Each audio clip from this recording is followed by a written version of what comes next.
સુરત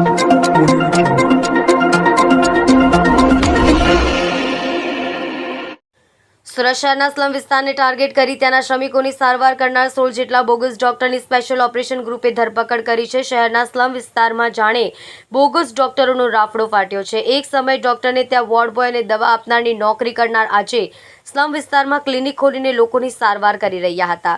સૌથી અગત્યની વાત એ છે કે આ તમામ ડોક્ટરો પાસે કોઈ પણ પ્રકારની મેડિકલ કે ડોક્ટરની ડિગ્રી નથી।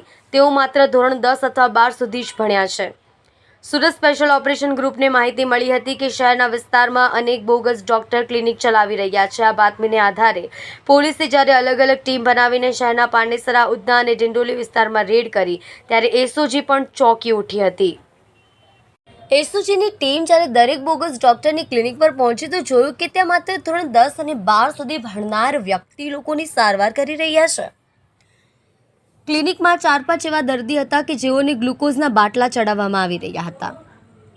આ સમગ્ર મામલે એસઓજીના પીઆઈ અતુલ સોનારાએ જણાવ્યું હતું કે તેમની પાસે કોઈ ડિગ્રી નથી। અગાઉ કોઈ ડોક્ટર જોડે કમ્પાઉન્ડર અથવા તો શીખ્યા હોય તેના અનુસંધાને પોતાની ક્લિનિક ખોલીને તેઓ લોકોની સારવાર તે જ મુજબ કરી રહ્યા હતા। તમામ બોગસ ડોક્ટર સ્લમ વિસ્તારને ટાર્ગેટ કરતા હતા।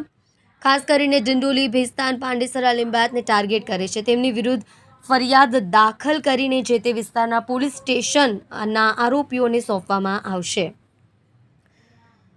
બોગસ ડોક્ટરો ખાસ સ્લમ વિસ્તારને ટાર્ગેટ કરીને ત્યાં ક્લિનિક ખોલતા હતા। ગરીબ અને શ્રમિક લોકોની સંખ્યા વધારે હોય છે। ડોક્ટરની ડિગ્રી અંગે તેઓને કોઈપણ પ્રકારની જાણકારી હોતી નથી।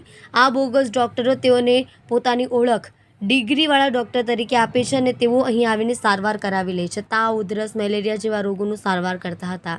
એક દર્દી પાસેથી ₹50 થી લઈને 500 દવા પ્રમાણે આ લોકો સારવારના નામે લેતા હતા।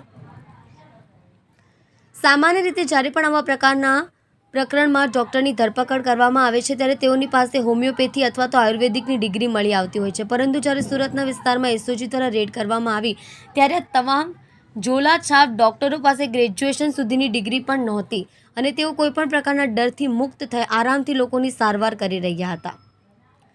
એસઓજી દ્વારા બોગસ ડોક્ટરો સામે મુહિમ ચલાવવામાં આવી હતી। એમાં પાંડેસરા, ડિંડોલી વિસ્તારની અંદરથી અલગ અલગ જેટલા સ્લમ વિસ્તાર છે ત્યાં સુરત મહાનગરપાલિકા ડોક્ટરોની ટીમને સાથે રાખીને રેડ કરવામાં આવી હતી।